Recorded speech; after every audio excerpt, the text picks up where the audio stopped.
Hola a todos, soy Diego de Midnight Jets en español. Conmigo está Pablito Geek Tropology. Hola, Pablito. ¿Cómo vamos? Todo bien, todo bien. Y el día de hoy tenemos una pequeña edición especial con respecto a Ghostbusters. Específicamente será algo de donde compararemos y contrastaremos la película actual, la de 2020, Ghostbusters El Legado, y Ghostbusters 2016. Y un poco tocar el tema de cómo es que vuelves a rehacer una franquicia. Y creo que lo mejor que podemos comenzar es con los personajes, ¿ok? Pablito, a ver, comienza con 2016. ¿Cómo se comparan con el cuarteto original? Trataron de copiar el cuarteto original, pero no entendieron el concepto real, ¿ok? Tienes a la versión de Egon, que se supone debería ser inteligente, y el resto, básicamente todos son Bill Murray. Ajá. Eh, Todos tratan de ser Bill Murray y fallan terriblemente. Esa es la mejor explicación que puedo dar. Un poco más de detalle es que, claro, como dice Pablo, quisieron hacer una conexión con recreando el cuarteto original, pero el tema es que no entendieron el concepto de que la película original era una historia sobre comenzando un negocio, un startup, en algo que nadie hacía, ¿ok? Y por ejemplo, el personaje de Winston, que es representado en este caso por Leslie Jones, se supone que era un stand-in para el público, para ponernos a nosotros dentro del mundo, personas comunes y corrientes que no entienden tanto la ciencia como la parte paranormal. Ese siempre era su punto de vista de Zedmore. Las demás tenían que ser siempre más como científicos en su propio campo, ser más enfocados en esto. Sí, alguien debía ser más el enamoradizo como Venkman, pero Venkman de todas Ujú. formas mostraba que él tenía un entendimiento de cuestiones psíquicas, como también Stans tenía un entendimiento con respecto a todo lo paranormal. Y Egon era el que creía en lo paranormal, pero quería información científica. Y como en esta película no hubo esa conexión. Ahora, el punto que viene contra argumento es la del legado, que aquí yo sí creo que hicieron Ujú. mucho mejor esa conexión con los personajes. ¿Y por qué lo digo? Primero, Phoebe claramente es, además de ser nieta de Egon y sacar su genética, ¿ok? Así en apariencia, ella muestra la misma forma inquisitiva de Egon y también muestra Ujú. la misma forma de expresarse emocionalmente, algo que es muy difícil hacerlo porque uno piensa, cuando es una persona como Egon simplemente no muestra emociones, pero no es tan así, es sino una persona que tiene una incapacidad de expresar sus emociones fácilmente. Hay una diferencia. Em, lo voy a poner así. Hay una escena en Ghostbusters 2 donde Egon está estudiando las alcantarillas y toma la decisión de quedarse ahí y seguir revisando, ¿verdad? En la película de Afterlife tenemos una escena en la que Phoebe está viendo al fondo de un pozo, está viniendo algo del pozo y ella mete más la cabeza, quiere ver más, es exactamente la Ujú. misma reacción. Y eso es algo que, por ejemplo, no he visto mucho que sepan manejar en esta clase de personajes. Ella está en el espectro, ¿ok? Ella tiene alguna clase de autismo, si es que no es Asperger. Cuando estás en esta clase de situaciones, tu manera de procesar la vida es diferente, ¿ok? Normalmente la gente recibe más estímulos emocionales. Cuando no entiendes las emociones, recibes estímulos directos. En ella es conocimiento. Y eso es lo que la mueve, eso es lo que la mantiene todo el tiempo en movimiento. Y tiene escenas, no sé si es que podemos dar spoilers, este es un spoiler pequeño. Hay una escena en la que está hablando con Egon, pero Egon está muerto, así que ella está reparando el Proton Pack y básicamente ves cómo brillan sus ojos al descubrir cómo funciona la máquina, mientras está su abuelo atrás ayudándola a reparar y ese momento es excelente. Ese momento es una conexión no solamente entre los personajes, sino también al lore, a la tecnología de Ujú. Cazafantasmas.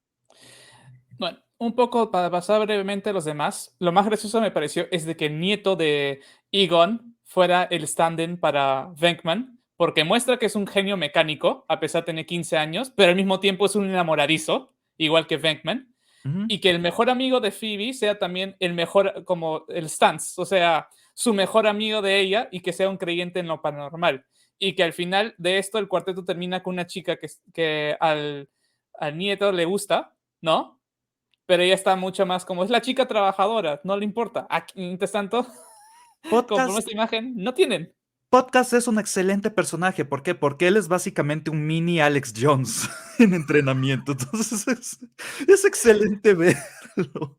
¿Entiendes? Y eso es Mientras, lo que me gusta. eh, Hay esa conexión, hay ese homenaje, pero al mismo tiempo son únicos. No como en el otro. En el otro son únicos, pero no hay un homenaje. Ahí es donde flaquea mucho. Y no ahora diría vamos que al son otro. únicos. Este es mi punto, ¿ok? Tienes a Leslie Jones que se supone que tiene que ser Winston, ¿verdad? Se supone que Sí. tiene que ser el personaje centrado a tierra. Es un comic relief. El resto de personajes son un comic relief. Todos, absolutamente todos, y todos actúan exactamente igual. Además de que son un Ujú. montón de calenturientas. La película es básicamente ellas babeando sobre un hombre y a la final el hombre resulta ser tan tonto que se muere y se convierte en el malo. Bueno, no, era así, era al revés, pero. Ok, otra cosa. Ahora vamos con los chistes. Acá es donde también siento que se han equivocado mucho en la primera película porque hicieron un excesivo. Así, en el 2006 eran demasiados chistes y no conectaban muy Ujú. bien. Ese era su problema. No había un timing correcto. Leslie Jones, sus chistes sí funcionaron, pero también porque sus chistes denigraban a las mujeres en este sentido. Pero Es, desafortunadamente, como teníamos un punto focal, ahí pegaban. es padre de familia si es que padre de familia no tuviese mucha inteligencia. Las últimas temporadas, básicamente. Sí, ahora, en la del legado, ahí tenemos algo diferente, porque es una mezcla, yo Ujú. creo, entre la primera y segunda. ¿Y por qué lo digo? En la primera se grabó como una película seria. Eso hacía que los momentos de comedia cayeran mucho más, porque era un momento serio y nada chiste, cuando nadie se lo esperaba, y hacía que nos riéramos más. Y la segunda es comedia pura. Se grabó como una comedia. Y eso hace de que en estas tiene una mezcla de los dos, pero es una mezcla que funciona. En los momentos que tiene que ser chiste y como una comedia, lo hacen bien. Y los momentos donde quieren hacer ese momento serio para luego hacerlo con un chiste, para cerrarlo, también conecta bien.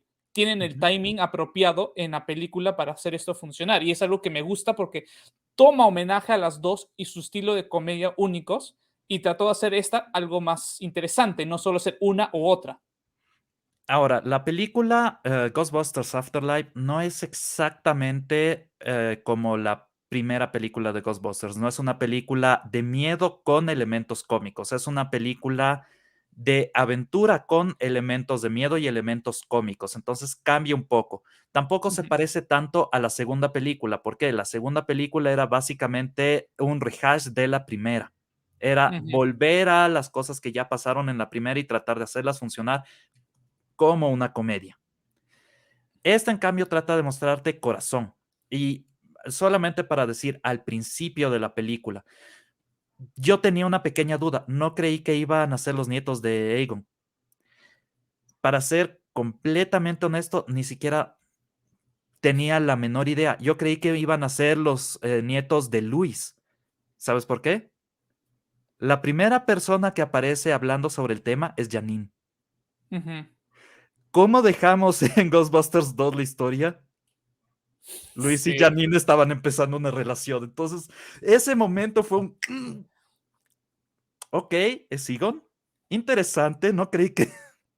Pero esa es la cuestión. Juegan con muchísimas cosas de las historias anteriores y te las ponen en situaciones donde tú entiendes el mundo desde la lógica de las películas anteriores y te traen de regreso a la película que estás viendo. Entonces, tiene su encanto. Ujú. O sea, creo que hemos dejado claro esto, pero un poco más solo para cerrar es el villano, ¿ok? En el villano de 2016 hay mucha debilidad en el personaje, no hay mucha motivación real, es simplemente decir, soy una persona iracunda contra el mundo y quiero vengarme, ¿ok?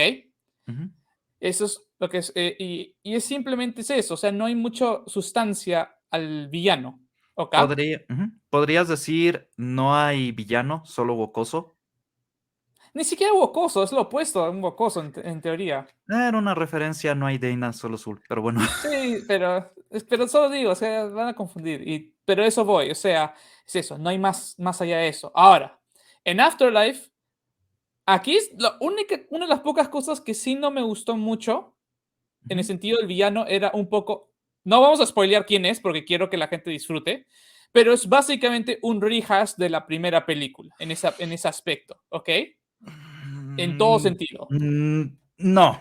En esa parte voy a estar completamente en desacuerdo. Era un personaje que estuvo durante 5 segundos en pantalla y se fue de la manera más chistosa posible. Mientras tanto, aquí de hecho tiene un poco de caracterización y usan dos frases que se dijeron tanto en la primera película como en la segunda película para hacer el regreso de este personaje, lo cual hace muy interesante Sí, pero las conexiones. Como fan uno empieza a pensar todas las historias que estuvieron detrás. sí, yo entiendo eso, pero solamente considerando cómo lo conectan mucho a la primera en ese sentido, ahí es Ujú, donde yo siento, pero al menos es algo interesante, porque como dices, explayaron en ese villano más, y es un villano mucho más interesante que el de 2016, porque de verdad tienes un problema de que el mundo se puede terminar, literalmente, y eso es ujú. lo que me gusta. Hay algo que sacrificar y algo que salvar en este sentido. Por eso, seamos honestos, si comparamos las dos películas, claramente podemos decir que El Legado es una película muy superior cuando se hace homenajes y conexiones a la serie original que la de 2016. Y es algo que decimos que tienen que verlo. Ahora, pero los que lo han visto, díganos, ¿están de acuerdo con nosotros en los comentarios? Y como siempre, soy Diego de Midnight Sets en español, conmigo está Pablo Geek Tropology, y nos vemos hasta la próxima. Adiós.